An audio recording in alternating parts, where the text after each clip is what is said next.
Bonjour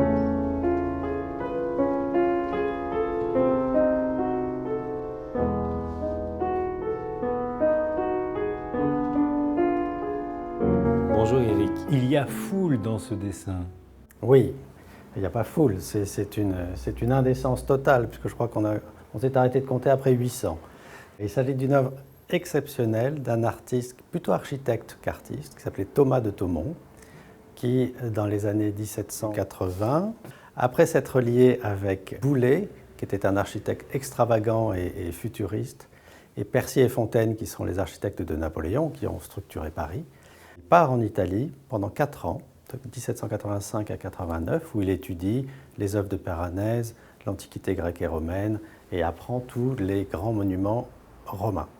Cette aquarelle est datée de 1787 et représente tous les monuments de Rome, comme le Panthéon, le port de la Ripetta, la colonne Trajan, le Colisée, et il s'est amusé à mettre au milieu le retour et le triomphe d'Alexandre, juché sur un char avec des éléphants et des milliers de personnages qui l'accompagnent.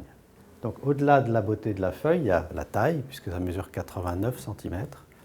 Il y a la beauté de la lumière qu'il a su donner, avec notamment ces effets de poussière qu'on aperçoit autour des personnages. Et puis il y a l'équilibre de la composition qui est vraiment superbe.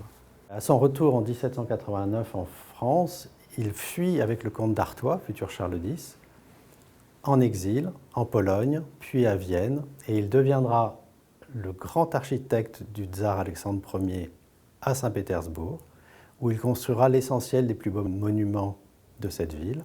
Et par conviction politique, il ne reviendra jamais en France, étant contre les idées révolutionnaires. Qu'est-ce qui a motivé votre envie d'acheter cette aquarelle?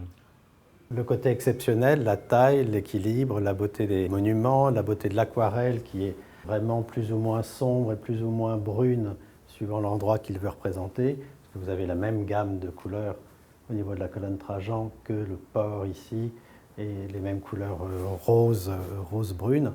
Donc c'est vraiment l'état et l'atmosphère qu'il a su rendre. Lorsque vous parlez d'équilibre, est-ce que vous pourriez nous montrer ce qui vous plaît dans cet équilibre-là?